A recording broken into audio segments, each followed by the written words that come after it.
So இன்றைக்கி என்ன பார்க்க போகிறோம் அப்படின்னு பார்த்தீங்கன்னா, இந்திய தேசிய இயக்கம். ஸோ இந்த இந்திய தேசிய இயக்கத்தில் பழங்குடிகள், விவசாயிகள் இவங்களாம் வந்து கிளர்ச்சி பண்ணியிருக்காங்க, ரிவால்ட்ஸ் பண்ணியிருக்காங்க. அது இல்லாமல் 1857 ஒரு பிக் ரிவால்ட்ஸ் நடந்திருக்குது இல்லையா? த கிரேட் ரிவால்ட்ஸ், பெருங்கிளர்ச்சி நடந்திருக்குது. அதனுடைய டீட்டெயில்ஸ் தான் நம்ம இங்கே பார்க்க போகிறோம்.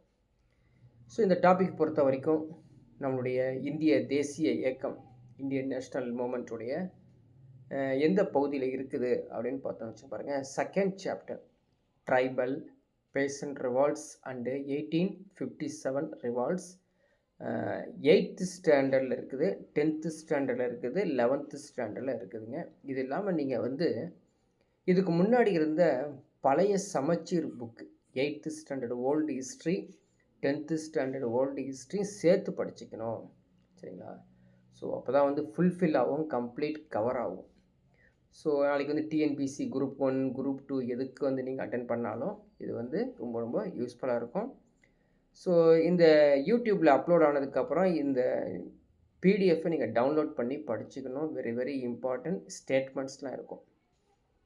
ஸோ ஃபஸ்ட்டு பாருங்கள், இந்த கிளர்ச்சிலாம் எப்படி அறிமுகமாச்சு, ரிவால்ட்ஸ் எப்படி இன்ட்ரொடக்ஷன் ஆச்சு அப்படின்னு பார்த்தீங்கன்னா, யார் யார் அப்படின்னா நம்மளுக்கு ஆல்ரெடி இந்த டாபிக் நேம்லேருந்து உங்களுக்கு தெரியும். யார் யார் அப்படின்னா விவசாயிகள், பழங்குடியினர் இல்லையா? விவசாயிகள், பழங்குடியினர், அதாவது டிஸ்போஸ்டு பேசன்ட்ஸ் அண்ட் ட்ரைபல்ஸ், இவங்களை ஞாபகம் வச்சுக்கணும். ஆனால் அது மட்டும் இல்லை, யார் யார் பாருங்க, பதவி நீக்கம் செய்யப்பட்ட மன்னர்கள், சரிங்களா? அதே மாதிரி அவங்கள வந்து வழித்தோன்றல்கள், பதவி இழந்த ஜமீன்தார்கள், பழையக்காரர்கள், சரிங்களா? அதாவது பழையக்காரஸ், அப்ரூட்டட் ஜமீன்தார்ஸ், சரிங்களா? And their descendants of the disposed kings. இது இல்லாமல் சில வந்து இந்த அக்ரேரியன் சொல்கிறோம் இல்லைங்களா, அவங்களும் வந்து இருந்திருக்காங்க. எல்லோரும் சேர்ந்து கிளர்ச்சிகள் செஞ்சிட்ருக்காங்க. இந்த கிளர்ச்சிகளுக்கு நடுவில் தான் இவங்க வந்து இப்போ விவசாயிகளும் பழங்குடியினர்களும் மிக பிரம்மாண்டமாக பெரிய எழுச்சியுடன் வந்து ஒரு கிளர்ச்சி ஸ்டார்ட் பண்ணுறாங்க. யாருக்கு எகென்ஸ்டா அப்படின்னா கிழக்கு இந்திய கம்பெனிக்கு எகென்ஸ்டா. ஸோ இதனால் என்ன, எதனால் இவங்க வந்து ஒரு பெரிய ஒரு கிளர்ச்சி உருவாக்கியிருக்காங்க அப்படின்னு பார்த்தீங்கன்னா, பிரிட்டிஷ் பாலிசிஸ் தான், ஆங்கிலேயருடைய கொள்கை, அந்த தாக்கம் மக்களிடையே போச்சுங்க. மக்கள்னால் சாதாரண ஜனங்கள் இல்லை. யார் யார் அப்படின்னா அந்த அக்ரேரியன் ரிலேஷன்ஸ். என்னென்ன அக்ரேரியன் ரிலேஷன்ஸ்? அந்த பிரிட்டிஷ் பாலிசியுடைய அக்ரேரியன் ரிலேஷன்ஸ், விவசாய கொள்கை, சரிங்களா? ரெவென்யூ சிஸ்டம், நில வருவாய், ஜுடிஷியல் அட்மினிஸ்ட்ரேஷன், நீதித்துறை நிர்வாகம், இதெல்லாம் வந்து எதிர்த்து போராடுறாங்க. அந்த போராட்டம் அப்படிங்கிறது ஒரு பெரும் கிளர்ச்சியாக போயிட்டுருக்குதுங்க. ஸோ இது மட்டும் இல்லாமல் ஆளும் வர்க்கம், ஆளும் வர்க்கம்னா அங்கங்கே சின்ன சின்ன ராஜாக்கள் ரூல் பண்ணிட்டு இருந்திருக்காங்க. அவங்களும் வந்து இதை பாதிக்கப்பட்டிருக்காங்க. அவங்களும் சேர்ந்து இது கொஞ்சம் கிளர்ச்சியில் இறங்குறாங்க. ஆனால் பெரிய கிளர்ச்சிகள் அப்படின்னு எடுத்துக்கிட்டோம் அப்படின்னா, ஸோ ட்ரைபல்ஸ், பேசன்ட்ஸ் அண்ட் ஆர்டிஷியன்ஸ், சரிங்களா? பழங்குடியினர்கள், விவசாயிகள், கைவினை கலைஞர்கள்லாம் சேர்ந்து ஆதரவு பெற்று ஒரு பெரிய பிரம்மாண்ட கிளர்ச்சி உருவாகுது. ஸோ முதல்ல பார்க்கலாம் பேசன்ட்ஸ் ட்ரைபல் ரெசிஸ்டன்ஸ், சரிங்களா? விவசாயிகளும் பழங்குடியினர்களும் எப்படி கிளர்ச்சிகள் வந்து உருவாக்கியிருக்காங்க, என்னென்ன கிளர்ச்சிகள் அப்படிங்கிறத தெரிஞ்சு வச்சுக்கணும். First the nature of rural response அப்படிங்கிறாங்க. ஊரக பகுதியில் என்னென்ன எதிர்வினைகள் அப்படின்னு பார்த்தீங்கன்னா, சமூக சமய சீர்திருத்த இயக்கங்கள் எல்லாம் ஈடுபட்டு அதிலேருந்து உருவான மேற்கத்திய நவீன கருத்துக்கள், பகுத்தறிவு வாதம், இதெல்லாம் குறித்து இந்தியாவில் நகர்ப்புறத்தில் நிறைய மக்கள் வந்து அதை வந்து டிஸ்கஸ் பண்ணிக்கிறாங்க ஊரக பகுதியில். அப்போ என்னாச்சு அப்படின்னா, ஆங்கில ஆட்சிக்கு எதிராக நம்ம வந்து ஒரு மிக வலுவடையணும், தீவிர போக்கு கொண்டு வரணும் அப்படின்னு ஃபஸ்ட்டு திங்க் பண்ணுறாங்க.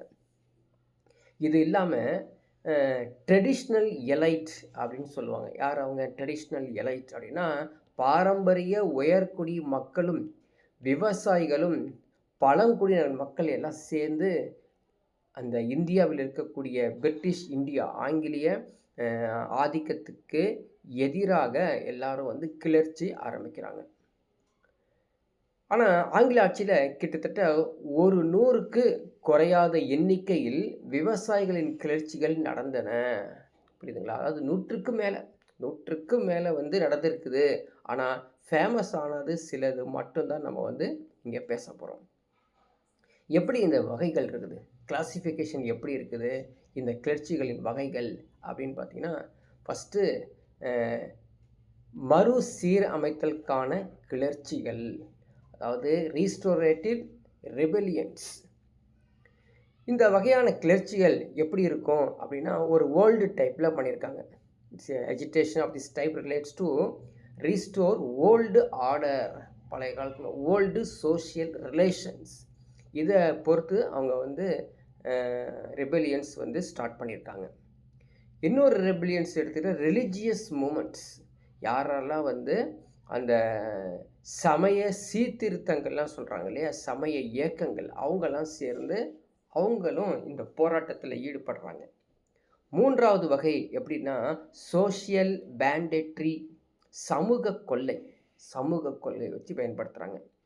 இயக்கங்களின் தலைவர்கள் ஆங்கிலேயர்களாலும் பாரம்பரிய உயர்குடிகளாலும் அவங்க சேர்ந்து இந்த பெரிய ஒரு அப்ரைசிங் வந்து பண்ணுறாங்க.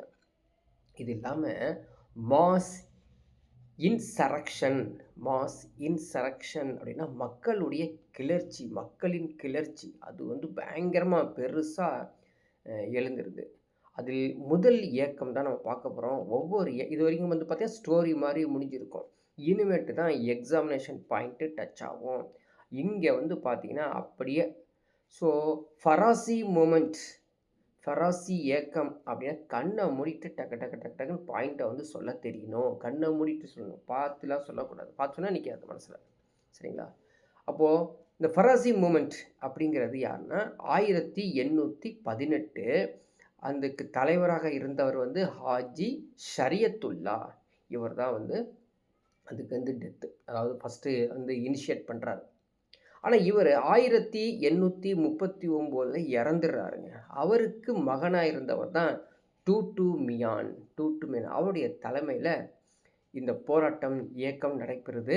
இந்த இயக்கத்தில் அவர் என்ன சொல்கிறாரு டூட்டு மியான் அப்படின்னு பார்த்தீங்கன்னா, யாரும் வரி செலுத்த வேண்டாம் அப்படின்னு சொல்லி விவசாயிகிட்ட சொல்கிறாரு, சரிங்களா? ஏன்னா அந்த டாக்ட்ரைன் லேப்ஸ் ஆஃப் டாக்ட்ரைன் சொல்லி இருந்துச்சு பார்த்தீங்களா, அந்த இது எல்லாமே doctrine policies, land policies, wealth policies எதிராக நம்ம வந்து சின்னதாக ஒரு போராட்டம் கொண்டு வராது. அதான் பாரசி இயக்கம்.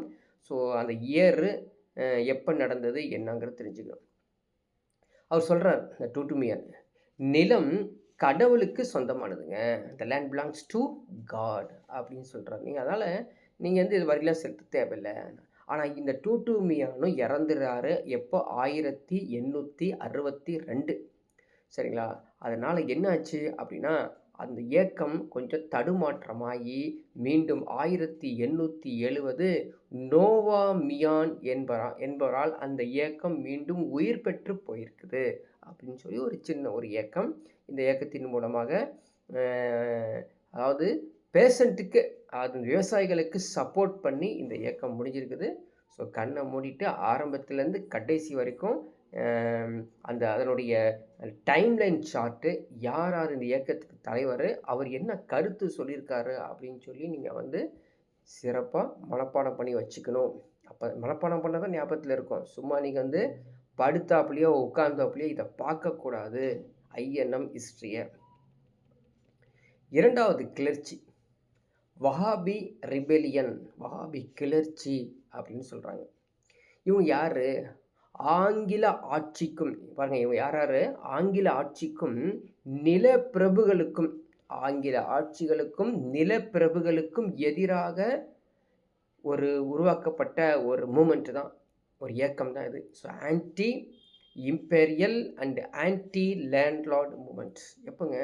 1827, சரிங்களா? எங்கே அப்படின்னா வங்காளத்தில் உள்ள வங்காளத்தில் உள்ள பராசத் பகுதியில் தான் 1827 தோன்றியது. இதுக்கு ஒரு இஸ்லாமிய மத போதகர் தான் இருந்திருக்காரு. அவர் பேர் டிட்டுமீர்.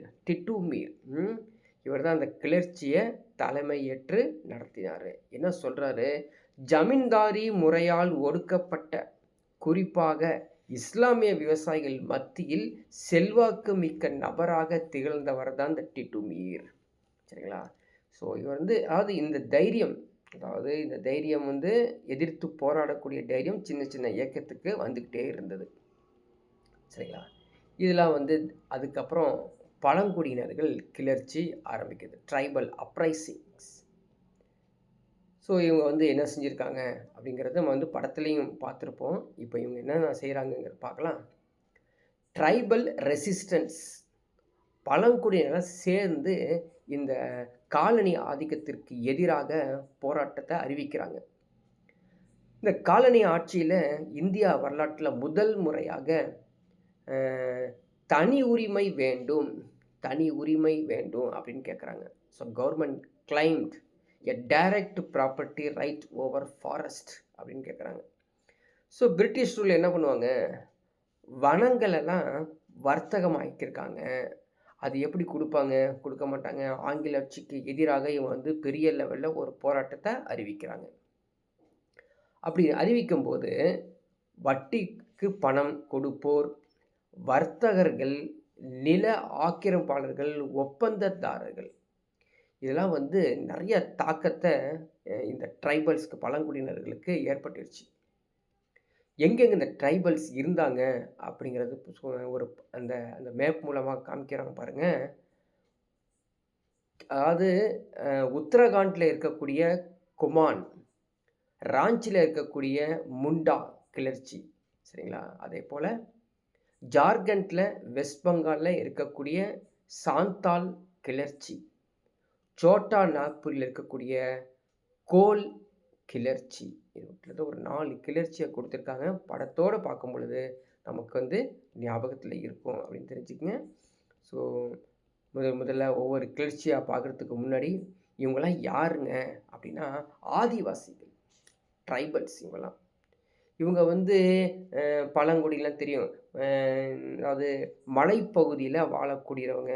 அவங்கள அவங்க வாழ்வாதாரத்தை நம்ம டிஸ்டர்ப் பண்ணுனா அவங்க எங்கே போவாங்க அப்படின்னு அவங்க கொந்தளித்து ஏந்திரிச்சு ஒரு கிளர்ச்சியை உருவாக்குறாங்க. முதல் கிளர்ச்சி பாருங்கள், கோல் கிளர்ச்சி. மனப்பாடம் பண்ணி வச்சுக்கணும், எல்லாமே கேட்பான். எப்படி கேட்பான்னா பொறுத்துக்களை கேட்பான். அதே போல் ஏறு வரிசை இறங்கு வரிசையில் கேட்பான். எல்லா வகையிலையும் கேட்பாங்க. ரெடியாக இருந்து கொண்டு தான். கோல் கிளர்ச்சி எப்போ நடந்தது பாருங்கள், 1831, 1832 இதுக்கு மத்தியில். எங்கன்னா சோட்டா நாக்பூர் மற்றும் சிங்பூம். இது எங்கெங்கே இருக்குது, ஜார்க்கண்ட் மற்றும் ஒடிசா பகுதியில். ஜார்க்கண்டில் சோட்டா நாக்பூர், ஒடிசாவில் சிங்பூம். இந்த மத்தியில் தான் இந்த இந்த கோல் கிளர்ச்சி அப்படின்னு உருவாயிருக்குது. இதுக்கு தலைமை வகித்த ஒரு பேர் ஞாபகம் வச்சுக்கணும், பிந்தராய் மற்றும் சிங்கராய். இவருடைய பெயர்களை நீங்கள் ஞாபகம் வச்சுக்கணும். சோட்டா நாகப்பூர் அந்த பகுதி இருக்குது பார்த்தீங்களா, அந்த பகுதியில் அரசு வருவாய் வசூலிக்கும் பணியை வட்டிக்கு பணம் கொடுப்போரிடம் குத்தகையை விட்டுட்டாங்களாமா. சரிங்களா? அதெல்லாம் வட்டி வாங்கி வாங்கி அதிகமாக கொடுத்தாங்க. இப்போ எக்ஸாம்பிளுக்கு ஒரு 10,000க்கு ஒரு நிலத்தை வாங்கியிருக்காங்க, பணம் கொடுத்து வாங்கியிருக்காங்க, திருப்பி கொடுக்கும்போது 1 லட்சம் கொடுத்தாகணும். அந்த அளவுக்கு வட்டி ஏறிடும். 1 லட்சத்துக்கு எங்கே கொடுக்குறது, அந்த நிலத்தை நீயே வச்சுக்கோ அப்படிங்கிற மாதிரி கொடுத்துட்டு வந்துடுவாங்க. இதான் அங்கே இருக்கக்கூடிய பிரச்சனை. அதிக வட்டிக்கு கடன் கொடுத்துட்டு பழங்குடியினர்கள்லாம் கட்டாயப்படுத்தி அவங்கள அந்த நிலத்தை விட்டு துரத்துறது. அப்போது அந்த பகுதியில் இருந்த கோல் இனத்தவர்கள் பயங்கரமாக கோபம் அடைந்து அவர்கள் அந்த கிளர்ச்சியை ஆரம்பிக்கிறாங்க. வெளிநாட்களின் சொத்துக்கள் மீது தாக்குதல், கொள்ளையடித்தல், கலவரம் செய்தல், இது மாதிரி பல கலவரங்கள்லாம் செய்து வட்டி கொடுக்க முடியாமல் இருக்கவங்களுக்கு எல்லாத்தையும் கொலை பண்ணுறாங்க இவங்க. ஆங்கிலேய அரசு பெரிய அளவிலான வன்முறையை இந்த கிளர்ச்சியை அடக்கியது. அதான் இவங்கள்ட்ட இருக்கக்கூடிய ஒரு என்ன சொல்கிறது, ஒரு வலிமை. பிரிட்டிஷ் அரசாங்கத்தை இருக்கக்கூடிய ஒரு வலிமை என்னன்னா, suppressed the rebellion with great violence. அடக்குமுறைகளை கொண்டு வருவாங்க. எப்படி அடக்கணும், ஒரு கிளர்ச்சியை எப்படி அடக்கணும் அப்படிங்கிறது பிரிட்டிஷ் அரசாங்கத்துக்கு தெரியும். அவங்கள்ட்டேருந்து கற்றுக்கிட்டது தான் நம்ம இந்தியாவுடைய அரசு வந்து பிரிட்டிஷ் அரசாங்கட்டேருந்து ஒரு கிளர்ச்சி நடந்தால், ஒரு வன்முறை நடந்தால் எப்படி வந்து கட்டுக்கு கொண்டு வரணும் அப்படிங்கிறது இவங்கள்ட்ட தான் கற்றுக்கிட்டாங்க. இவங்க அருமையாக வேண்டியது செஞ்சுருவாங்க. என்னாச்சு அப்படின்னு பார்த்தீங்கன்னா, இந்த மாதிரி வர கிளர்ச்சிகள் எதுவுமே சக்ஸஸ் ஆகலை. அதை ஃபஸ்ட்டு தெரிஞ்சுக்கணும். நம்ம கிளர்ச்சிகள் படிச்சுட்ருக்கோம், ரிவால்ட்ஸ் பார்த்துட்ருக்கோம் எக்ஸாமுக்காக. பட் இந்த இந்தியன் நேஷ்னல் மூமெண்ட்ஸில், இந்திய தேசிய இயக்கத்தில் இதெல்லாம் சக்ஸஸ் ஆகவே இல்லை. எல்லாமே ஃபெயிலியர் ஆகிட்டே வந்துச்சு. கொஞ்ச நாள் தான் இருந்திருக்கும். ஒரு பெரிய அடக்குமுறை வச்சு அவங்களெல்லாம் வந்து சாகடிச்சிருவாங்க அல்லது தூக்கு போட்டு அந்த கிளர்ச்சி இயக்கத்தையே நிப்பாட்டிடுவாங்க. அடுத்தவங்க பாருங்கள், சாந்தால் ஹூல் பார்ட் 1. சாந்தாளர்கள் கிளர்ச்சி. இவங்க யாருங்க அப்படின்னு பார்த்தீங்கன்னா, இந்தியாவுடைய கிழக்கு பகுதியில் வாழ்ந்தவர்கள். இந்தியாவுடைய கிழக்கு பகுதினா எங்கே? அஸ்ஸாம், ஒரிசா, அந்த பகுதிக்கு போகிறோம். அங்கே போனால் ஒரு அருமையான ஊருங்க, ராஜ்மஹால் மலை ஃபேமஸானது. ராஜ்மஹால் ஹில்ஸ். அங்கே வாழக்கூடிய அந்த இனப்பகுதிகள், அந்த வனப்பகுதியில் வாழக்கூடிய அந்த ட்ரைபல்ஸ், அவங்க யார்கள் அப்படின்னா சாந்தாளர்கள் சொல்லுவாங்க. அவங்க சாந்தாளர்கள். வெளியாட்கள் வாழ்விடங்களை விட்டு வெளியேற்றப்பட்ட சாந்தாளர்கள்லாம் ஒன்று சேர்ந்து ஒரு பெரிய லெவலில் கிளர்ச்சியை வந்து ஸ்டார்ட் பண்ணுறாங்க.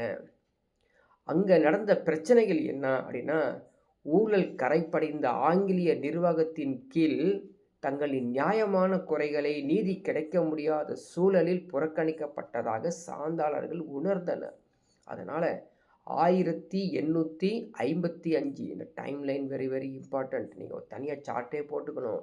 கிளர்ச்சி பெயர், அது எந்த வருடத்தில் நடந்தது, யாருக்கு ஒரு தலைமை, எந்த டிஸ்ட்ரிக்டில் நடந்தது, எந்த இடத்துல நடந்தது அப்படிங்கிறதெல்லாம் நீங்கள் ஒரு சார்ட்டு மாதிரி போட்டு படித்தா இந்த பகுதி கிட்டத்தட்ட 5 நிமிஷத்தில் படிச்சிடலாம். சரிங்களா? 1855 சித்து மற்றும் கனு 2 பேரை ஞாபகம். ஒவ்வொரு கிளர்ச்சியிலும் ஒவ்வொரு தலைவர்கள் இருப்பாங்க. சித்து மற்றும் கனு இவங்க தான் என்ன சொல்கிறாங்கன்னா, நாங்களாம் யார் தெரியுமா, நேரடியாக கடவுள்கிட்டருந்து தேவ செய்தி எங்களுக்கு கிடைக்குது, அடுத்தது என்ன செய்யணும் அப்படின்னு சொல்கிற அளவுக்கு நாங்கள் சொல்கிறத நீங்கள் கேளுங்கன்னு மக்கள்கிட்ட சொல்கிறதுக்கு பதிலாக இவர்கள் தலைமை ஏற்று தங்களுக்கு கடவுளிலிருந்து தேவசக்தி கிடைத்ததாக அறிவிச்சிருப்பாங்களாமா இந்த சித்துவும் கனுவும். சரிங்களா? சரியாக ஜூலை மாதத்தில் 1855ஆம் ஆண்டு ஜூலை மாதத்தில் இந்த கிளர்ச்சி நடந்துச்சு. இந்த ஜமீன்தார்களுக்கு எகென்ஸ்டாகவும் ஆங்கில அதிகாரிகளுக்கு எதிர்ஸ்டாகவும் பெரிய ஒரு கிளர்ச்சி நடத்தினாங்க. என்ன பண்ணாங்க தெரியுமா? இவங்க தான் கையில் இருக்கக்கூடிய வில்லு, அந்த வில்லில் விஷம் தடவி ஏற்றுறது. அனுப்புனாங்கன்னா அடி பட்ட உடனே சுருண்டு அப்படியே விஷம் ஏறி விழுந்துருவாங்க.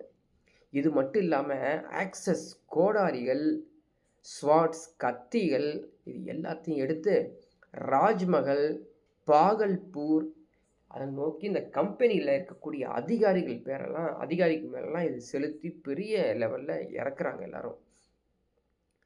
அப்போ என்னாச்சு, ஆங்கிலேயர்கள் என்ன பண்ணுறாங்க, பெரிய லெவலில் ஒரு அடக்குமுறை பண்ணுறாங்க. சரிங்களா?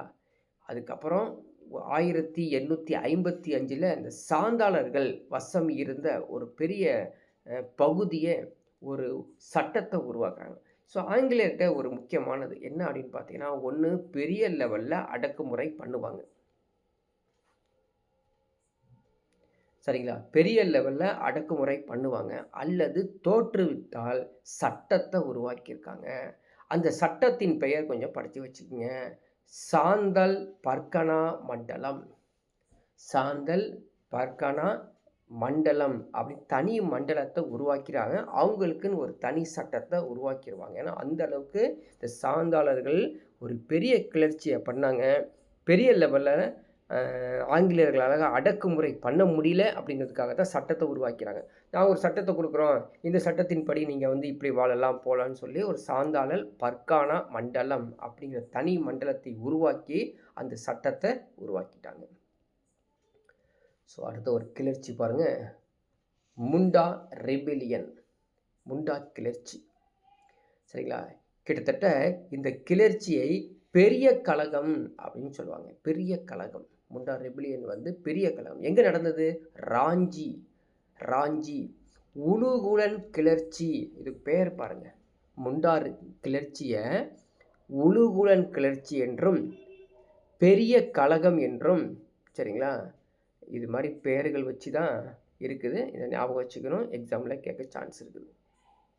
இவங்க கூட்டாக சேர்ந்து, அது குண்டக்கட்டி அப்படின்னு சொல்கிறோம் இல்லையா, எல்லாம் கும்பலாக அவங்கள வந்து விவசாயம் செய்ய விடாமல் அந்த முண்டா மக்களை தடுக்கிறாங்க, அவங்களுக்கு தொந்தரவு பண்ணுறாங்க. நிலத்துக்கான தனி சொத்துரிமை அறிமுகம் செய்து வர்த்தகர்கள் மற்றும் வட்டிக்கு பணம் கொடுப்போரின் ஊடுருவல், இதை நீங்கள் பெருசாகவே படிக்க தேவையில்லை. ஏன்னா இதெல்லாம் எக்ஸாமில் கேட்க மாட்டான். எதனால் அப்படின்னு கேட்க மாட்டான். எல்லாத்துக்கும் ஒரே ரீசன் தான். என்ன?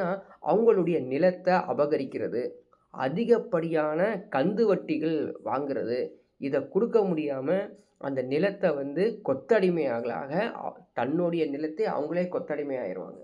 இதை எதிர்த்து தான் எல்லா கிளர்ச்சியும் நடக்கிறதுனால இதை நம்ம வந்து பெருசாக படிக்க தேவையில்லை.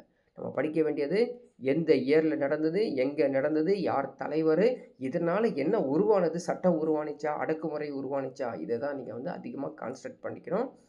இதை நீங்கள் கான்சன்ட்ரேட் பண்ணும்போது அதில் தான் கேள்வி அதிகம் கேட்பாங்க. 1890 சரிங்களா, பழங்குடி மக்களை அவர் வாழும் பகுதியிலிருந்து இடம்பெற செஞ்சு அவங்க கட்டாய உழைப்பு கொடுத்துட்டாங்களாம். அதனால் அவங்க என்ன பண்ணாங்க அப்படின்னா, பீர்சா முண்டா அவர் தான் தலைவர். அவர் சொல்லிக்கிறார், எப்படி அந்த சித்து கனு மாதிரியே நானும் கடவுளின் தூதர் அப்படின்னு சொல்லி மக்களிடையே அவர் தானே சொல்லிக்கிறார். சொல்லிக்கிட்டு அதுக்கான இயக்கத்தை உருவாக்குறாரு. சரியாக 1889 கிறிஸ்மஸ் இன்னைக்கு டிசம்பர் 25 அன்னைக்கு பெரிய லெவலில் ஒரு வன்முறை நடத்தி அங்கே இருக்கக்கூடிய போலீஸ் ஸ்டேஷனு அதிகாரிகள் எல்லாத்தையும் சாவடிக்கிறாங்க. சரிங்களா? பெரிய லெவலில் இறந்துடுறாங்க. ஆனால் இந்த கிளர்ச்சியை முடக்கப்பட்டது, அதான் முக்கியமானது. எல்லா கிளர்ச்சிகளும் பிரிட்டிஷ் அரசாங்கம் முடக்கிட்டாங்க. 1900 பிப்ரவரி மாதம் அனைவரையும் கைது செய்து பீர்சா முண்டாரை வந்து சிறையில் அடைத்து சாகடிச்சிருவாங்க. அவ்வளோதான், இந்த இயக்கமும் முடிஞ்சிடும். ஸோ பீர்சா முண்டா பேசிக்காக வந்து ஒரு நாட்டுப்புற நாயகனாக இருந்தார். அவரை பற்றி இல்லைங்களா, நாட்டுப்புற பறவைகள் கொண்டாடுவாரமா. முண்டா கிளர்ச்சி ஆங்கிலேயர்களுடைய பழங்குடி நிலம் குறித்து கொள்கையை வகுக்கக்கூடிய ஒரு முக்கியமான கிளர்ச்சியாக இருந்தது. 1908 வந்து சோட்டா நாக்பூர் குத்தகை சட்டம் நிறைவேற்றப்பட்டு பழங்குடியினர்கள் நிலத்தில் பழங்குடியினர் அல்லாதவர் நுழைவது தடுக்கப்பட்டது. இந்த இம்பேக்ட், இந்த எஃபெக்ட் தான் நீங்கள் படித்து வச்சுக்கணும், எக்ஸாமில் கேட்பாங்க. 1908 சோட்டா நாகப்பூர் குத்தகை சட்டம், சோட்டா நாகப்பூர் டெனசி ஆக்ட், இதை படிச்சுக்குவோம். ஸோ இதை கொண்டு வந்து பழங்குடியினர்கள் பிளேஸில் பழங்குடியினர் தான் இருக்கணும், வெளியில் யாரும் இருக்கக்கூடாது அப்படின்னு ஒரு சட்டத்தை உருவாக்கிறாங்க. ஸோ இன்னொரு பக்கம் பார்த்தீங்கன்னா டீஇண்டஸ்ட்ரியலைசேஷன், தொழில் முடக்கமாயிருச்சு. ஸோ பேசிக்கலி இந்த தொழில் முடக்கத்திற்கு காரணம் என்ன அப்படின்னா, ஐரோப்பிய நாடுகளிலிருந்து மெஷினரி கொண்டு வந்து, ஆட்டோமேட்டிக் மெஷினரிஸ்லாம் இங்கே கொண்டு வந்துடுவாங்க. ஒரு என்ன சொல்கிறது, இப்போ கையால் வந்து ஒரு எக்ஸாம்பிளுக்கு கைவினை பொருட்கள், ஒரு பொம்பரம் செய்கிறான்னு வச்சுக்கோங்க. பொம்பரம் வந்து எத்தனை செய்வான், ஒரு அதிகபட்சமாக ஒரு 5 நிமிஷத்தில் வந்து ஒரு பொம்பரம் செய்கிறான் அப்படின்னா, ஆனால் மெஷினு 1 நிமிஷத்தில் 100 பொம்பத்தை செஞ்சிடும். அப்போ அது வந்து டெக்னிக்கலாக அது டெவலப்மெண்ட் இருந்தாலும் கைவினை பொருட்கள், தொழில்கள் எல்லாம் முடங்கிடும். சரிங்களா? ஐரோப்பிய நாடுகள் கிழக்கில் இருந்து பெருமளவில் இறக்குமதி செய்து கொண்ட அளவிற்கு ஆரம்பத்தில் ஏற்றுமதி செய்ய முடியவில்லை. அதான் முக்கியமான ரீசன். புரியுதுங்களா? அதாவது எவ்வளோக்கெவ்வளோ அவங்க வந்து இம்போர்ட் பண்ணுறாங்களோ அவ்வளோக்கெவ்வளோ எக்ஸ்போர்ட் அவங்க பண்ண மாட்டாங்க. பண்ணால் தானே நம்மளுக்கு வந்து வர்த்தகங்கள் நடக்கும். அது செய்யலை. ஏற்றுமதியான இந்த நறுமணப் பொருட்கள், பருத்தி, ஆபரணங்கள், அதுக்கு மாற்றாக கிழக்கு நாடுகளிலிருந்து ஐரோப்பாவிலிருந்து எதுவுமே தேவைப்படவில்லை. அதாவது என்ன சொல்றாங்க அப்படின்னா, இங்கேருந்து கொள்ளையடிச்சுட்டு தான் போறானுங்களாமா. அங்கேருந்து எதுவும் குடுக்க மாட்றானுங்க. அதுக்கப்புறம் இவங்க வந்து எந்த ஒரு பெனிஃபிட்டும் நமக்கு இந்தியாவுக்கு குடுக்கறதில்ல. India was systematically deindustrialised. புரியுதுங்களா? அப்படியே கொஞ்சம் கொஞ்சமா, கொஞ்சம் கொஞ்சமா என்னது தொழில் புரட்சி மாற்றி அமைக்கப்பட்டு திட்டமிடப்படுகிறது. அப்படியே போயிட்டு கொஞ்சம் கொஞ்சமா மாறிட்டு இருக்குது. அப்போ டோட்டலாவே அங்க இருக்கக்கூடியவங்க யாருக்குமே வந்து அ எந்த ஒரு வேலை வாய்ப்பு இல்லாம போயிருது. உலகின் துணி ஏற்றுமதியில் முதன்மை பெற்று விளங்கிய இந்தியா, லங்காஷியரின் சந்தையாக மாற்றப்பட்டது. சரிங்களா? அவ்வளோதான் முடிஞ்சிருச்சு. சுத்தமா ஒண்ணும் இல்லாம ஆயிருச்சு. குறைந்த விலையில் இயந்திரங்கள் மூலம் தயாரிக்கப்பட்ட பிரிட்டிஷ் பொருட்கள் இந்திய சந்தையில் குவியலாயின. ஸோ அதான் நம்ம வந்து கைவினைப் பொருட்கள்ல செய்யப்பட்ட அந்த பர்ட்டிகுலரா இருக்கக்கூடிய ஒரு ப்ராடக்ட்ட காஸ்ட்லியா நம்ம சேல்ஸ் பண்ணுவோம். ஏன்னா, காஸ்ட் ஆஃப் புரொடக்ஷன் அதிகமா இருக்கும். ஆனா, மெஷினரியில செஞ்சது ரொம்ப வந்து சீப்பா இருக்கும். அப்போ எல்லாரும் அத தான் லைக் பண்ணாங்க. இங்க வந்து இந்தியாவுடைய தொழில் பயங்கரமா பாதிக்கப்பட்டுச்சு. எதுவுமே செய்ய முடியல. கைவினைப் பொருட்கள் எல்லாமே வந்து அ பெரிய லெவல்ல வந்து கைவினை அந்த கலைஞர்கள்லாம் வந்து வேலை இல்லாம கிடக்குறாங்க. இந்தியாவுக்கு இறக்குமதியான பொருட்களை இறக்குமதி வரி ஏதும் விதிக்காமல் பாருங்க, இந்தியாவுக்கு இறக்குமதியான பொருட்களை இறக்குமதி வரி எதுவும் விதிக்காமல் தங்கு தடையின்றி அனுமதிக்கும் கொள்கையை பின்பற்றியது. உள்நாட்டில் உற்பத்தியான பொருட்களை விட விலை குறைவாக இருந்தன. அதான் பிரச்சனை. ஸோ வெளியில நம்ம வந்து வாங்குனோம்னா, விலை கம்மியிலே வாங்கிக்கலாம். ஆனா இங்க விலை அதிகமா இருந்தது. அத வாங்குறதுக்கு யாருமே இல்ல. இந்த கொள்கை முழுவதுமாக நெசவாளர்கள் மற்றும் வணிகர்கள வந்து பெரிய அளவுல பாதிப்பு ஏற்பட்டுச்சு. அதனால வந்து இண்டஸ்ட்ரியலைசேஷன் ஆச்சு. இதான் இஷ்யூஸ். இப்போ அதனால ஏற்பட்ட தாக்கம் என்ன? நெசவாளர்கள் மீதான தாக்கம் என்ன? இவங்க என்ன பண்றாங்க? நிலத்தை நம்பியே வாழ்ந்தாங்க. அதுலயும் நமக்கு எதுவுமே பெருசா கிடைக்கல. நெசவாளர்கள் வந்து நிலத்தின் மீதான அழுத்தம் அதிகமாகி, அவங்களுக்கு மேலும் பெரிய சிக்கல உருவாயிருச்சு. பிரிட்டிஷ் இந்தியா வரவு செலவு கணக்கில் இராணுவ மற்றும் குடிமை நிர்வாக செலவுகள் 80%ஆகவும், எஞ்சிய 20% மட்டுமே மற்ற துறைகளுக்கு பகிர்ந்து கொள்ள வேண்டிய நிலை இருந்தது. என்ன பண்ணிட்டாங்க? அதாவது ஆர்மி அண்ட் சிவில் அதுக்கு மட்டுமே 80% வந்து அட்மினிஸ்ட்ரேட்டிவ் காஸ்ட் வந்து வச்சுக்கிட்டாங்களாம். சரிங்களா? மிலிட்ரி அண்ட் சிவில்ல. ஆனால் இந்த கைவினைப் பொருட்கள் இருக்கக்கூடிய அதாவது நெசவாளர்கள் அவங்களுக்குலாம் வந்து ஜஸ்ட் 20% தான் அந்த துறைகளுக்கு பகிர்ந்து கொள்ளக்கூடிய அந்த வரவு செலவு கணக்கு அதாவது பட்ஜெட்டே வச்சுருக்காங்க. ஸோ அதனால் ஏற்படக்கூடிய தாக்கத்தை தான் இங்கே கூறப்பட்டுள்ளது. ஸ்டார்டிங்கில் வந்து எப்படி இருந்தது அப்படின்னு இந்தியாவுடைய எக்கனாமி வந்து எப்படி இருந்ததுன்னு சின்ன ஒரு எக்ஸ்ப்ளனேஷன் கொடுத்துருக்காங்க. நீங்கள் இதை டவுன்லோட் பண்ணி பார்த்துக்கணும். நெக்ஸ்ட் ஒன் பாருங்க, வேளாண்மை கொள்கை. வேளாண்மை மற்றும் ராய்த்து வாரி சிஸ்டம். இந்த சிஸ்டத்தில் வேளாண்மை டோட்டலாக புறக்கணிக்கப்பட்டது. பாசன வசதிக்கு எதுவுமே செஞ்சு கொடுக்கல. இதனால் என்ன ஆகுங்க? ஸோ வேளாண்மை பாதிக்கப்பட்டால் நடக்கக்கூடிய ஒன்று இந்த outbreak of successive famines. So தொடர் பஞ்சங்கள் உருவாகிடுச்சு. நம்ம கேள்விப்பட்டிருக்கோம். அதாவது இந்தியாவில் சென்னையிலேயே பஞ்சத்திலே ஏகப்பட்ட பேர் செத்துருக்காங்க. பல லட்சம் பேர் செத்துருக்காங்க. இந்த ராய்த்து வாரி முறை இருக்கு இல்லைங்களா, இது நோக்கம் என்ன அப்படின்னா, சீரழிந்து போன வஞ்சகமான ஜமீன்தார்களிடமிருந்து விடுவிக்கப்பட்ட வேளாண் குடிகளை உருவாக்குவதே என்று சொல்லப்பட்டாலும் உண்மையில் பெரிய நிலக்கிழார்கள் வலுவடைந்தே வந்தாங்களாமா. கம்பெனி என்ன பண்ணும்? ஈஸ்ட் இந்தியா கம்பெனி ஒரு சென்னையில் நியமிக்கப்பட்ட சித்திரவதை ஆணையம் 1855 ஒரு அறிக்கையை வந்து சமர்ப்பிக்கிறாங்க. அந்த அறிக்கையில் அதிகாரிகளும் வரி வசூலிக்கும் சமயங்களில் பயிரிடுவோர் மீது கட்டவிழ்த்து விட அராஜகங்கள்லாம் அதிகமாக நடந்துச்சு. ஸோ கம்பெனிலேருந்து அவங்க எது செஞ்சாலும் இங்கே நெகட்டிவாக தான் இந்த நெசவாளர்களுக்கு நடந்துக்கிட்டே இருக்குது. ஸோ இதனால் என்ன ஆச்சு அப்படின்னு பார்த்தீங்கன்னா, ஒரு பெரிய லெவலில் பஞ்சங்கள்லாம் உருவாயிருக்கு. சரிங்களா? பிரிட்டிஷ் ஆட்சியில் பஞ்சம் அடிக்கடி வந்துகிட்டே இருக்கும். எப்போ இந்த பஞ்சங்கள் நடந்தது அப்படின்னு பார்த்தீங்கன்னா, 1800லேருந்து 1825 இந்த காலகட்டத்தில் கிட்டத்தட்ட 22 பஞ்சங்கள். இந்த 25 ஆண்டுகளில் 22 வருஷத்துக்கு ஒரு பஞ்சம். ஆல்மோஸ்ட் எத்தனை பேர் இறந்தாங்கன்னு பாருங்கள். இவற்றால் 50 லட்சத்திற்கும் மேலானவர்கள் இறந்ததாக கருதப்படுகிறது.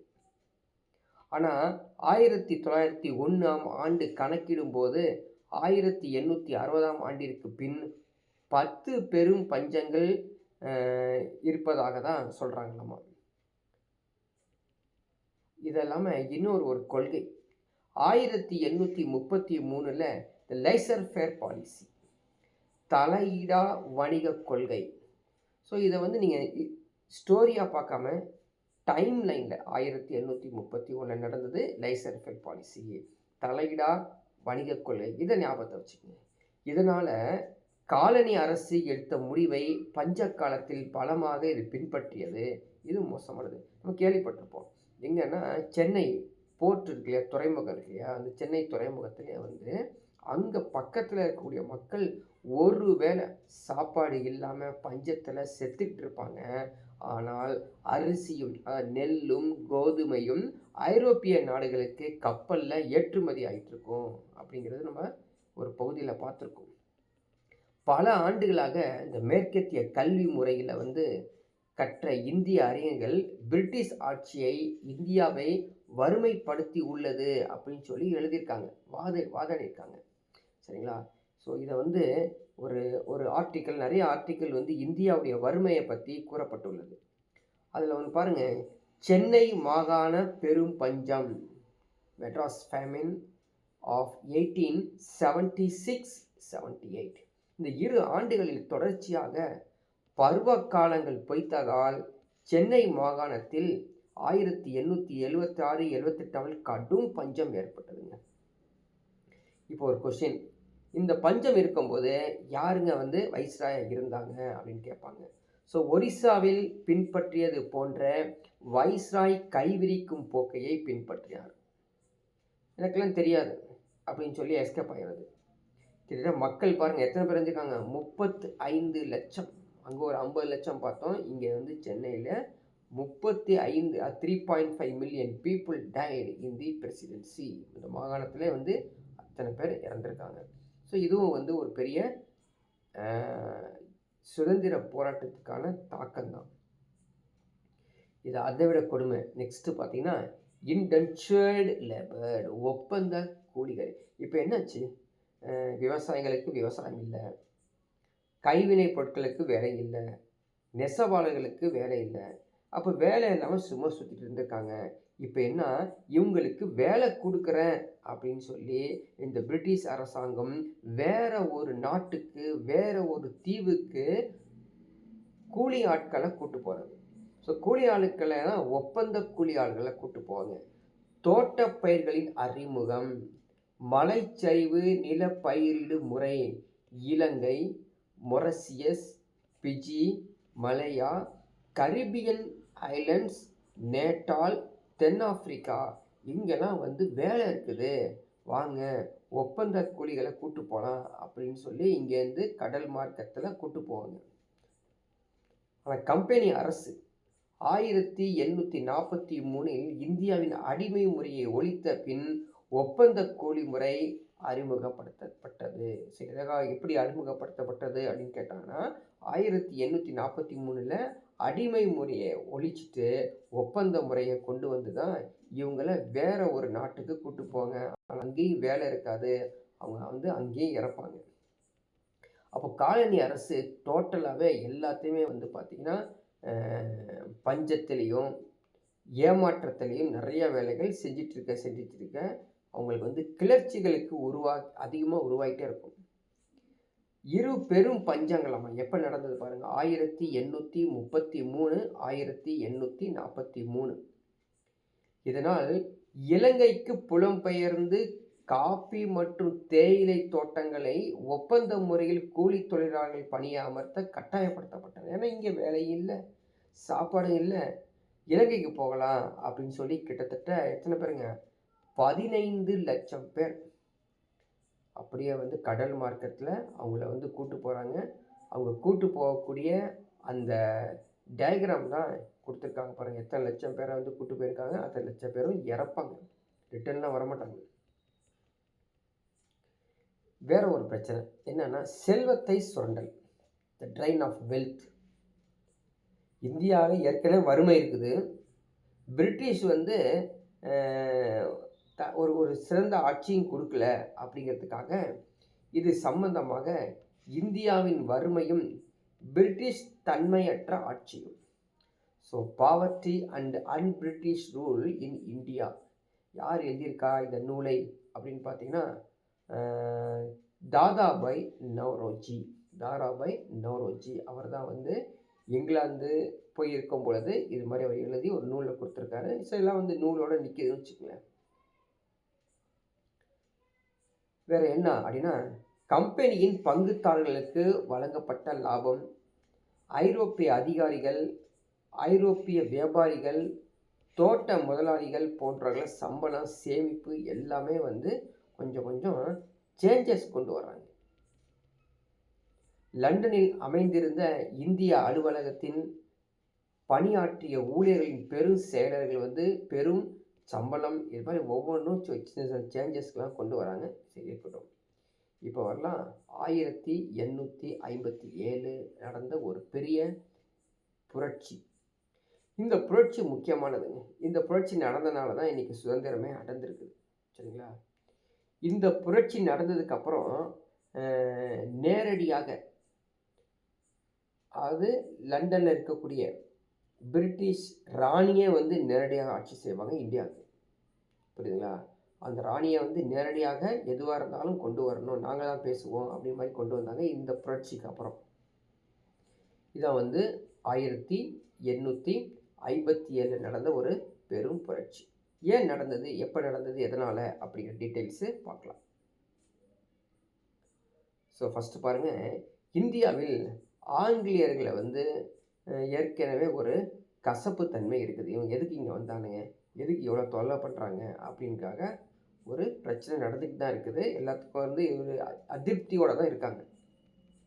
1857 ஆண்டு புரட்சியில் ஆங்கிலேய ஆட்சியின் மக்களின் பெரும்பாலானோர் ஏற்கவில்லை. இந்த ஆட்சியே வேண்டாம்ப்பா அப்படிங்கிற மாதிரி நிறைய பேர் வந்து இதுக்கு எகென்ஸ்ட் ஆகிட்டாங்க இந்த புரட்சிக்கு அப்புறம்.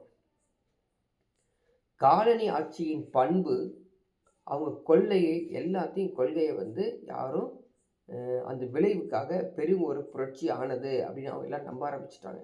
இவங்க சரியில்லாதனால தான் ஒரு பெரிய புரட்சி உருவானது. இந்த புரட்சிக்கு காரணங்கள் என்ன தான் பார்க்க போகிறோம். ஒவ்வொன்றா ஒரு காரணங்கள் இருக்குது. ஆங்கிலேயருடைய பொருளாதார ரீதியான சுரண்டல் கொள்கை, எக்கனாமிக் பாலிசி.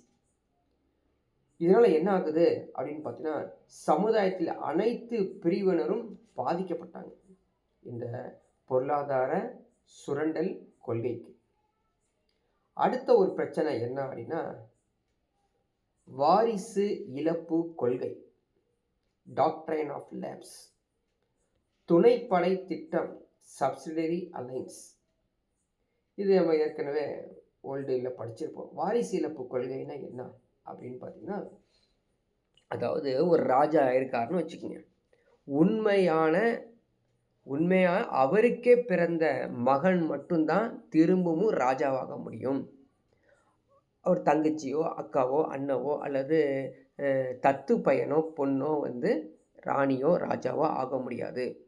அப்படி நீங்கள் வந்து இருந்தீங்கன்னா அது வந்து பிரிட்டிஷ் அரசாங்கத்துக்கு சொந்தமான அந்த நாடு போயிடும். அப்படிங்கிற எல்லாரும் நிறைய பேர் வாரிசு இழப்பு நடக்கிறாங்க. எல்லாரும் வந்து ஆட்சியை திறந்து விட்டுட்டு போகிறாங்க. துணைப்படை திட்டம்னா என்ன அர்த்தம் அப்படின்னா, அந்த சப்சிடரி அலைன்ஸில் ஆங்கில அரசாங்கம் வந்து அந்த சின்ன சின்ன ராஜாக்கள்லாம் இருப்பாங்க பார்த்தீங்களா, அவங்க ஒரு ஆர்மி வச்சுருப்பாங்க. அந்த ஆர்மி யார் கண்ட்ரோலில் இருக்குன்னு தெரியுமா? பிரிட்டிஷ் கண்ட்ரோலில் இருக்கும். அவங்க தான் வந்து எல்லா வேலையும் செய்வாங்க. ஜஸ்ட்டு நம்ம வேடிக்கை தான் பார்க்க முடியும். இதுக்கும் வந்து ஒரு அன்ஹேப்பி எல்லாரும் வந்து ஒரு பிரச்சனையாவே இருந்தது. அதிருப்தியாக தான் இருந்தது. பிறகு பாருங்க, கிறிஸ்துவ சமய பரப்பு குழுவினர் மதம் மாற்ற நடவடிக்கை. ஸோ ஜென்ரலி அங்கே பிரிட்டிஷ் அவங்க வந்து கிறிஸ்டின் தானே. அவங்க என்ன பண்ணாங்க, எல்லாத்தையும் வந்து ஒரு கம்பல்ஷனில் ஒரு மதம் மாற்றத்தை கொண்டு வந்தாங்க. இதுக்கு லெக்ஸ் லோசி சட்டம். லெக்ஸ் லோசி சட்டத்தின் மூலமாக அனைவரையும் மத மாற்றத்தை கொண்டு வருது. இதெல்லாம் வந்து பார்த்தீங்கன்னா, சமய தலைவர்கள், இஸ்லாமிய சமய அறிஞர்கள் மேலே வெறும் அதிருப்தி, எல்லாம் டிஸப்பாயின்மெண்ட்டில் இருக்காங்க. சரிங்களா? இது மட்டும் இல்லாமல் சாதி ஒழிப்பு, பெண் சிசு கொலை ஒழிப்பு, விதவை மறுமணம், பெண் கல்விக்கான ஆதரவு, எல்லா கலாச்சாரத்துலேயும் வந்து ஏன்னா பிரிட்டிஷ் அரசாங்கம் தலையிட்டுச்சு. இதெல்லாம் அவங்களுக்கு பயங்கர அதிருப்தி. அடுத்த ஒரு முக்கியமான காரணம் 1857 த கிரேட் ரிவால்ட்ஸ் நடக்கிறதுக்கு இராணுவ கொள்கைகள், இராணுவ காரணங்கள். இந்திய சிப்பாய்கள் ஆங்கில அதிகாரிகளால் தாழ்வாக அவமரியாதையாகவும் நடத்தப்பட்டார். அதான் இந்திய சிப்பாய்கள் ஆங்கில அதிகாரிகளால் ரொம்பவும் வந்து இன்ஃபீரியராகவும் treated with contempt by their British officers. இது மட்டும் இல்லாமல் ஆங்கில வீரர்களை காட்டிலும் இந்திய வீரர்களுக்கு குறைவான சம்பளம். இராணுவ பதவி உயர்வு எல்லாமே வந்து இந்திய வீரர்களுக்கு கிடையாது. ஆங்கில வீரர்களுக்கு மட்டும்தான் பதவி உயர்வு. அப்போ இவங்க வந்து மறைமுகமான ஒரு அடிமைத்தனத்தை கொண்டு வராங்க. ஆனால் இதெல்லாம் இருக்கும்போது உடனடி காரணமாக என்ன இருந்துச்சு இந்த 1857 பெருங்கிளர்ச்சிக்கு அப்படின்னா, இராணுவத்தில் அறிமுகப்படுத்தப்பட்ட என்ஃபீல்டு ரைஃபிள்ஸ் துப்பாக்கி. இது என்ன அப்படின்னு பார்த்தீங்கன்னா, குண்டுகளை நிரப்புவதற்கு முன் அதனுடைய மேல் உறையை பற்களால் கடிக்க வேண்டும். அந்த மேல் உறை எப்படி இருந்துச்சு? பசுவின் கொழுப்பு மற்றும் பன்றியின் கொழுப்பால் தடவப்பட்டது. புரியுதுங்களா? ஸோ பிக் அண்டு கவ் உடைய ஃபேட்லாம் இருந்தது. இந்திய சிப்பாய்கள் யாராக இருந்தாங்க? இந்து முஸ்லீம் தான் நிறைய பேர் இருந்தாங்க. ஸோ இந்துக்கள் அந்த பசுவுடைய கொழுப்பை கடிக்க மாட்டாங்க, முஸ்லீம்கள் பன்றியுடைய கொழுப்பை கடிக்க மாட்டாங்க. 2 பேர் என்ன பண்ணுறாங்க? மறுக்கிறாங்க, ரெஃப்யூஸ் பண்ணுறாங்க. இதனால் 1857 மார்ச் 29ஆம் நாள் பாரக்பூர் எங்கே இருக்குது? பெங்கால் இருக்க ஒரு படைப்பிரிவை சேர்ந்த மங்கள் பாண்டே என்ற சிப்பாய் கொழுப்பு தடவப்பட்ட துப்பாக்கியை பயன்படுத்த மாட்டேன் அப்படின்னு தன்னுடைய உயர் அதிகாரியை என்ன பண்ணுறாங்க? சுட்டு கொன்றார். பிறகு அவர் கைது செய்யப்பட்டு அவர் வந்து டோட்டலாக அரெஸ்ட் பண்ணி சாகடிச்சிருவாங்க. அதை விட்டுருங்க. பிறகு 1857 மே 10ஆம் நாள் அடுத்த ஒரு நிகழ்வு. மீரட்டில் 3ஆம் குதிரை படை வீரர் சேர்ந்த ஒரு சிப்பாய் ஒரு புரட்சியை அறிவிக்கிறார். அவர் உடனே 11வது மற்றும் 20வது உள்ளூர் காலாட்படையில் இணைகிறாரு. சிலர் ஆங்கில அலுவலர்களை கொலை செய்து டெல்லிக்கு ஓடுகிறார். இது ஒரு 2வது நிகழ்வு. சிப்பாய்களே செய்யக்கூடியது. டெல்லிக்கு வந்த அந்த மீரட் சிப்பாய் மே 11ஆம் நாள் 2ஆம் பகதூர் ஷாக்களே அவரை மீட் பண்ணுறாரு.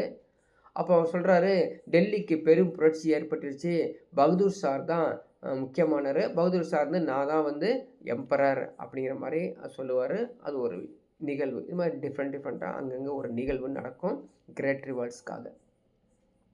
இந்த நிகழ்வு தி ஸ்ப்ரெட் ஆஃப் ரிவால்ட், இந்த புரட்சி பரவிடுது. புரட்சி எப்படி வருது? வேகமாக பரவுது. லக்னோ, கான்பூர், ஜான்சி, பிரைலி, பீகார், பைசாபாத், வட இந்தியா முழுக்க அந்த கலவரங்கள் அதிகமாயிடுச்சு.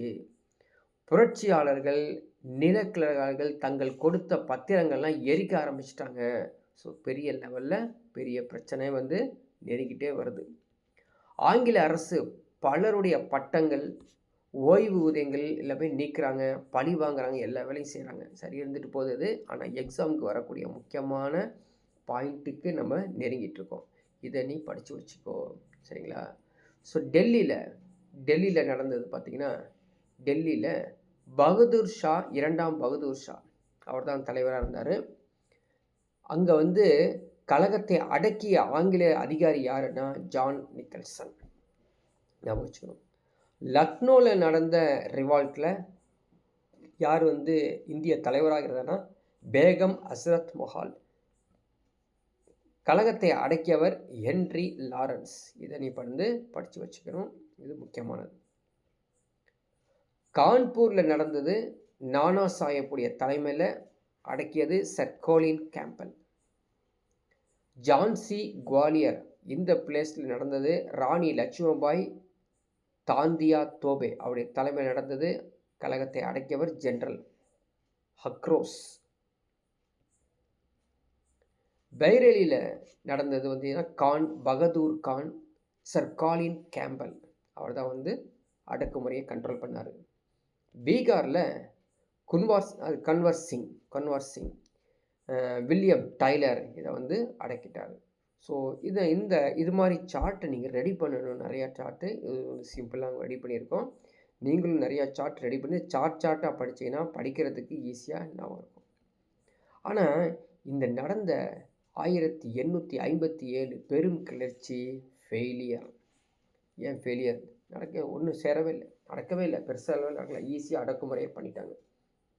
காரணம் என்ன அப்படின்னா இந்த பெரும் கிளர்ச்சிக்கு யாருமே தலைமை தாங்கலை.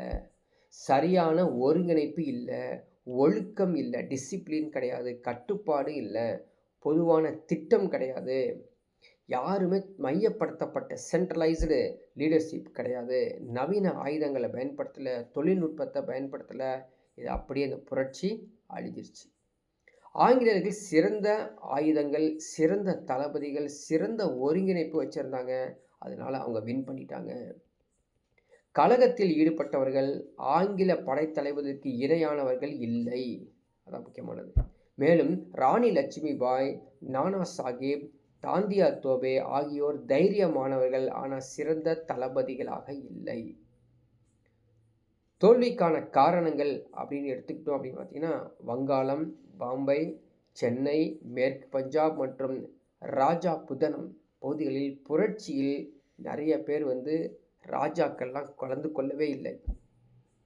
சீக்கியர்கள், ஆப்கானியர்கள், கூர்க்கர்கள் படையினர் யாருமே இந்த கிரேட் ரிவால்ட்ஸ் பெரும் கிளர்ச்சியில் ஈடுபாடு கொடுக்கல. காரணம் என்ன? ஆங்கிலேயர்களுக்கு விசுவாசமாக இருந்தாங்க. நவீன கல்வி கற்ற இந்தியர்கள் நமக்கு என்ன, இந்த பிரச்சனையில் நம்ம எதுக்கு போய்கிட்டு அப்படின்னு சொல்லி அவங்க நழுவிட்டாங்க. அதனால் யாருமே இந்த புரட்சியை ஆதரிக்கவில்லை. இந்த விளைவு நான் சொன்ன பார்த்தீங்கன்னா விளைவு, நடந்த இந்த பர்டிகுலர் பெரும் கிளர்ச்சிக்கு பிறகு என்ன விளைவு ஏற்பட்டது அப்படின்னு பார்த்தீங்கன்னா நிர்வாக முறை மற்றும் அரசின் கொள்கைகளை மாற்றங்கள் அதிகமாக கொண்டு வந்தாங்க. இது நமக்கு வந்து பிற்காலத்தில் இப்போ இருக்க காலத்தில் யூஸாக இருக்கும். எப்படி அப்படின்னா 1850 ஆண்டு வெளியிடப்பட்ட விக்டோரியா மகாராணியின் பேரறிக்கை, சரிங்களா, அந்த குயின் ப்ரோக்ளமேஷன் மூலம் இந்தியாவின் நிர்வாகம் கிழக்கிந்திய கம்பெனியை எடுத்துட்டு பிரிட்டிஷ் இந்தியா அப்படின்னு கொண்டு வந்துட்டாங்க. அது இல்லாமல் கவர்னர் ஜெனரல்னு ஒருத்தர் இருந்தார் இல்லைங்களா, அவரை எடுத்துட்டு வைஸ்ராய். இப்போ கவர்னர் ஜெனரல், வைஸ்ராய் ரெண்டுக்கு எல்லாம் வித்தியாசம். கவர்னர் ஜெனரல் நேரடியாக விக்டோரியா மகாராணியை காண்டாக்ட் பண்ண முடியாது, சரிங்களா, ஃபோன் கான்டாக்டோ ஃபேக்ஸ் கான்டாக்டோ பண்ண முடியாது. யார்? Governor general. ஆனால் வைஸ்ராய்க்கு இன்னும் பதவி உயர்வு கொடுத்து அவர் வந்து நேரடியாகவே அந்த மகாராணியை வந்து எந்த ஒரு பிரச்சனை இருந்தாலும் ஃபேஸ் பண்ணி கால் பண்ணி பேசலாம், அல்லது அது மீட் பண்ண முடியும். அதனால் என்ன ஆகும், சீக்கிரமாக இந்த பிரச்சனைகள் சால்வ் பண்ணிக்கலாம்னு சொல்லி இந்த நிர்வாகத்தை கொஞ்சம் சேஞ்ச் பண்ணாங்க. இது மட்டும் இல்லாமல் இயக்குனர் குழு, சரிங்களா, கட்டுப்பாட்டு வாரியம் நீக்கப்பட்டு இந்திய விவகாரங்களில் மேற்பார்வையிட செயலாளர்களின் தலைமையை 15 உறுப்பினர்கள் கொண்ட ஒரு சபையை, ஒரு கவுன்சிலை வந்து ஏற்படுத்தினாங்க. உங்களுக்கு ஏதாவது பிரச்சனையா இந்த 15 உறுப்பினர்கள் வந்து உங்கள் பிரச்சனையை சால்வ் பண்ணி வைப்பாங்க அப்படின்னு கொண்டு வந்தாங்க. ஸோ இந்த கழகத்தின் விளைவு என்ன அப்படின்னு பார்த்தோம்னா இந்திய இராணுவம் முற்றிலும் மாற்றி அமைக்கப்பட்டது. அதிகப்படியான ஆங்கிலேயர்கள் இராணுவத்தில் பணியமர்த்தப்பட்டனர். பிரித்தல் மற்றும் எதிர்த்தாக்குதல் என்ற கொள்கையை ஆங்கில இராணுவ கொள்கையில் ஆதிக்கம் செலுத்தியது. Divide and counterpoise. உண்மையில் 1857ஆம் ஆண்டு புரட்சி இந்திய மக்கள் அனைவரையும் ஒருங்கிணைத்து இந்தியா ஒரே நாடு என்ற உணர்வை உருவாக்கியது. இதுதான் பெரும் புரட்சியின் நவீன தேசிய இயக்கம். சரிங்களா? ஸோ நீங்களும் அந்த 8th standard 10th standard book எடுத்து ஃபுல் அண்ட் ஃபுல்லு படித்து வச்சுக்கிங்க. ஸ்டேட்மெண்ட்டில் கொஷின்ஸ் கேட்பாங்க, டைம்லைனில் கேட்பாங்க, பொறுத்துகையில் கேட்பாங்க. ஸோ நெக்ஸ்ட்டு கிளாஸில் நெக்ஸ்ட் ஒரு டாப்பிக்கில் பார்க்கலாம்.